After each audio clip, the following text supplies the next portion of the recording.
Hello guys, कैसे हैं आप लोग। ऐसे अच्छे होंगे। आप लोगों की पढ़ाई अच्छी चल रही होगी। आप सब लोग का एक बार फिर से आपके ऑनलाइन प्लेटफॉर्म प्रयाग एकेडमी में बहुत बहुत स्वागत है। और आज हम उपस्थित हुए हैं आप लोगों को एक वैकेंसी की सूचना देने के लिए, जो उत्तर प्रदेश लोक सेवा आयोग प्रयागराज द्वारा जारी की गई है। और वो जो वैकेंसी है, इसमें दो विभागों में वैकेंसी है। ओके। और जो दो विभाग हैं वो हैं, एक है पर्यावरण वन एवं जलवायु परिवर्तन विभाग, और दूसरा है भू तत्व एवं खनिकर्म विभाग। यहाँ से जो है उत्तर प्रदेश से वैकेंसी आई हुई है ये। और इसमें सांख्यिकी अधिकारी की वैकेंसी है। ओके। और जो यहाँ पर जो वैकेंसी है वो भूवैज्ञानिकों की वैकेंसी है, सहायक भूवैज्ञानिक की वैकेंसी है। तो चलिए जानकारी शुरू करते हैं। इसके लिए जो ऑनलाइन प्रक्रिया है वो प्रारंभ हो चुकी है और अंतिम तिथि 21 तारीख है। ठीक है, 21 जुलाई है। 2 जून से इसकी जो है एप्लीकेशन जारी है और 21 जुलाई इसकी लास्ट डेट है। और इसमें सबसे बड़ी बात ये है कि अप्लाई तो करना ही करना है। और जो यानी संशोधन की तिथि है वो 28 जुलाई है, लेकिन इसकी हार्ड कॉपी भी आयोग के पास पहुंचनी ज़रूरी है, क्योंकि आयोग इसमें सिर्फ और सिर्फ इंटरव्यू आयोजित करवाएगा। हालांकि जो है इसमें और यानी कुछ मेंशन नहीं किया गया है, लेकिन इसमें सिर्फ इंटरव्यू के बेस पर शायद ये सिलेक्शन होगा। तो इसमें अभिलेखों सहित ऑनलाइन आवेदन पत्र की हार्ड कॉपी जमा करने की अंतिम तिथि, ठीक है, वो 4/8 यानी 4 अगस्त 2025 और शाम को 5 बजे तक है। ओके। इसका मतलब है कि इसकी पहले अप्लाई करना है, फिर हार्ड कॉपी निकालना है और उसे 4 अगस्त तक भेज देना है। तो और विस्तार से देखते हैं। तो जो बच्चे हैं और जिनको अभी तक OTR वहाँ पर वन टाइम रजिस्ट्रेशन नहीं किया है लोक सेवा आयोग में, तो यानी OTR यानी कि क्रिएट करना पड़ेगा। उसके बाद ही वो अप्लाई कर सकते हैं अपने डैशबोर्ड में जा कर के। वहाँ पर इसे पूरा दिया हुआ है कैसे कैसे जो है यानी कि अप्लाई करना है। और फिर जो है वो इसमें से क्वेश्चन दिया हुआ है कि जो जब आप यानी कि अप्लाई करेंगे उसके बाद, ठीक है, जो फॉर्म है उसको डाउनलोड करेंगे और डाउनलोड करने के बाद अभिलेखों सहित जितने भी आवेदन पत्र अभिलेख प्रेषित करने के लिफाफे पर उस पर चपका कर दें। अच्छा, इसमें लिखा हुआ है कि इसमें कैंडिडेट डैशबोर्ड OTR बेस्ड और लॉगिन कर जो है ना ऑटो फील्ड पता की पर्ची, ठीक है, उसमें अपने आप पता की पर्ची क्या हो जाएगी, आप अपने आप आ जाएगी।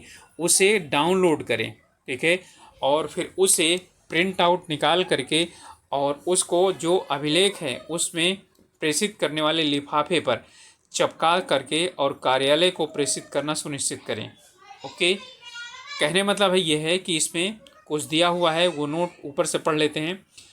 ऑनलाइन आवेदन पत्र यानी कि ऑनलाइन आवेदन करने के बाद उसका प्रिंट आउट लें और फिर उसके बाद आवेदित पत्र के सापेक्ष ऑनलाइन आवेदन में किए गए दावों के समर्थन में, ठीक है, शैक्षिक और वांछिक अभिलेख स्वप्रमाणित उनकी 6 प्रतियां उसे, ठीक है, अभिलेखों के सहित आवेदन पत्र के साथ नत्थी करके उसकी हार्ड कॉपी। और अंतिम तिथि 4 अगस्त तक, 4 अगस्त 2025 को शाम को 5 बजे तक आयोग में पंजीकृत डाक से रजिस्ट्री करें या स्पीड पोस्ट से करें या हाथों हाथ आयोग में जाकर के जमा कर सकते हैं। ठीक है।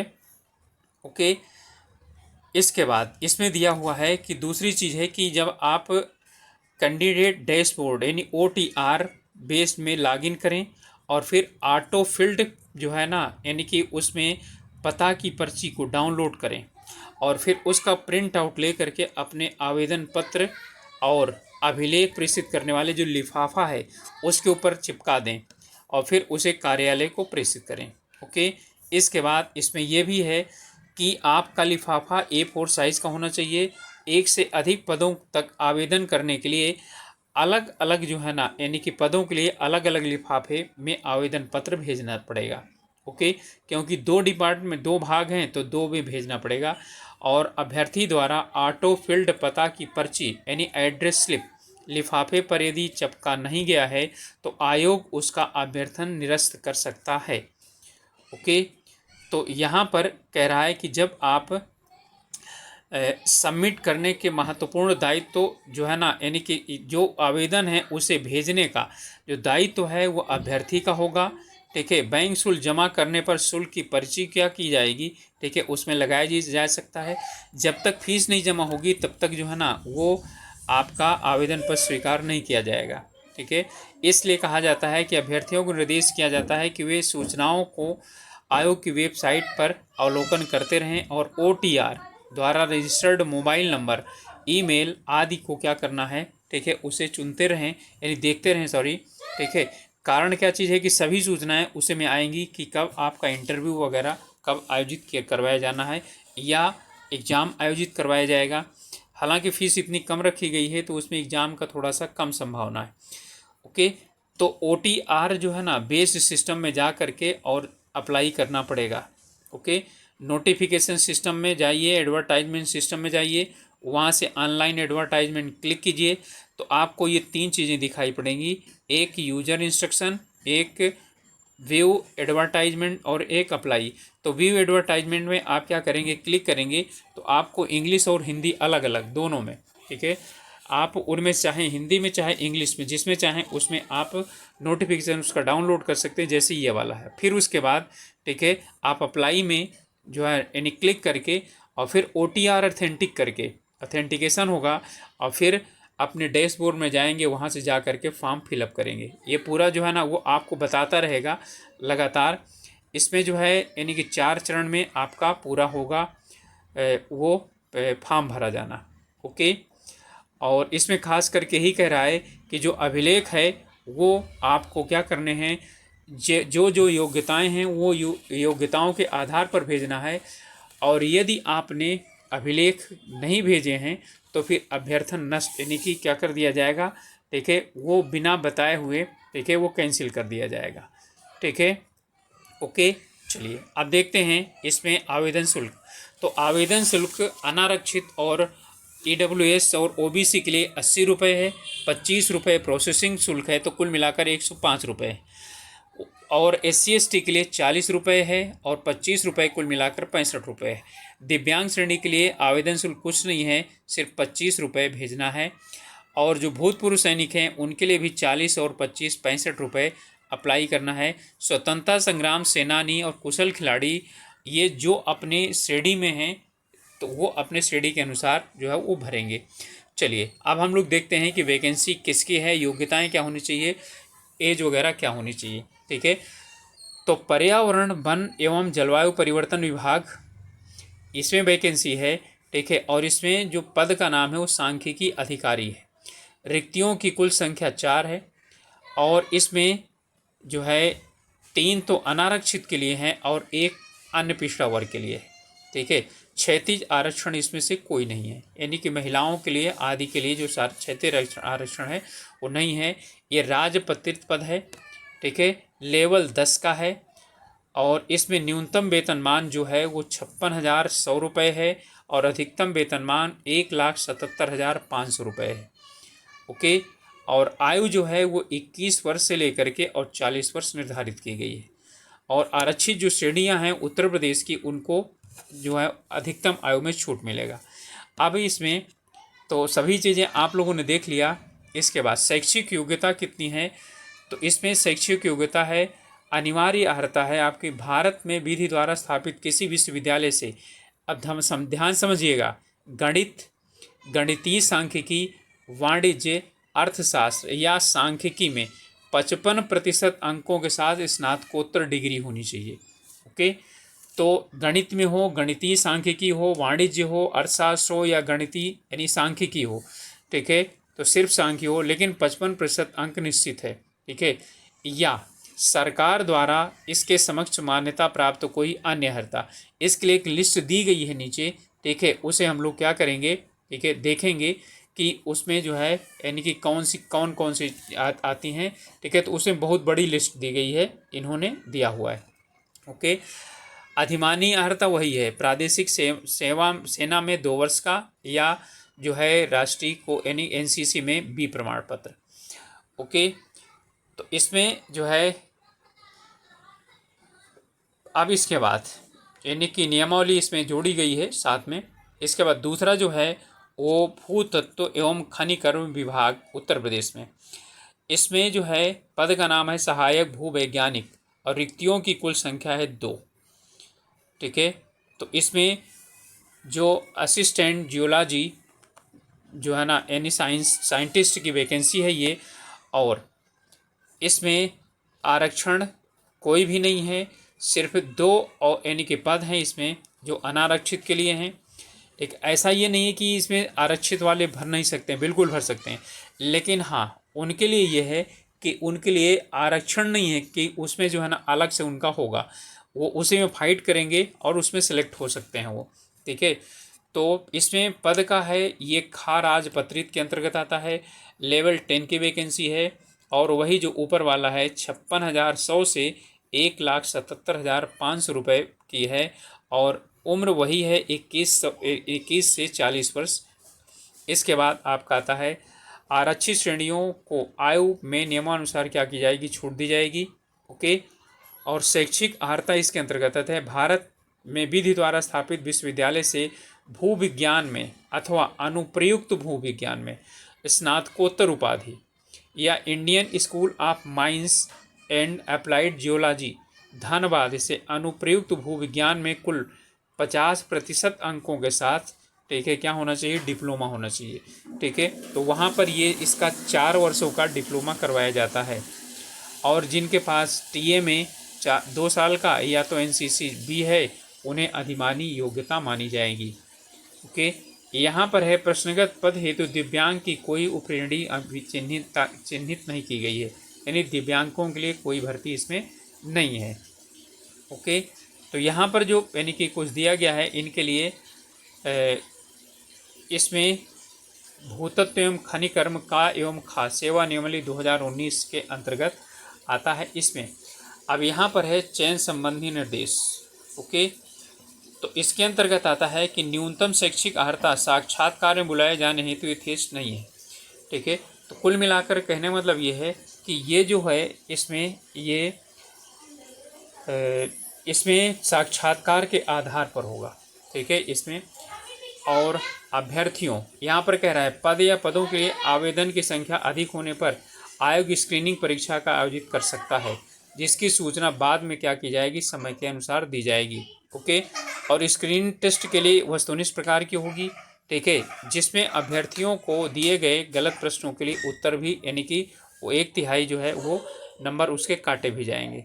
ओके, तो यहाँ पर इन्होंने संभावना व्यक्त की है कि स्क्रीनिंग परीक्षा आयोजित की जा सकती है, ठीक है। ज़्यादा नहीं होंगे तो स्क्रीनिंग परीक्षा आयोजित नहीं करेगा, ठीक है।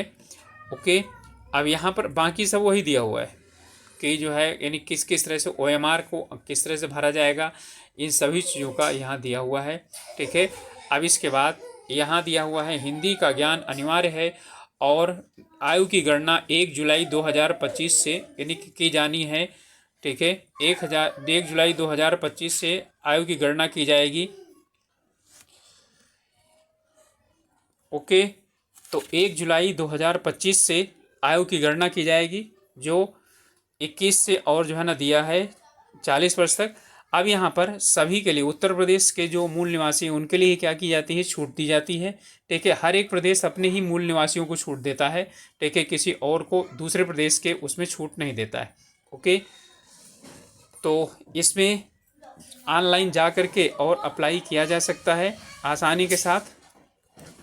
ओके, तो इसमें और भी कुछ दिया गया है कि जो दिव्यांग जो अभ्यर्थी हैं, ठीक है, उनके लिए भी जो है कुछ जो 2018 वाला जो यानी नियम है वो लागू होता है, ठीक है, और उसे 2022 में संशोधित किया गया है उत्तर प्रदेश सरकार के द्वारा।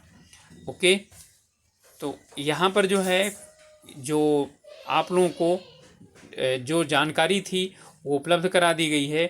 एक सामान्य सी जानकारी और भी रह गई है, वो ये है कि इसमें जो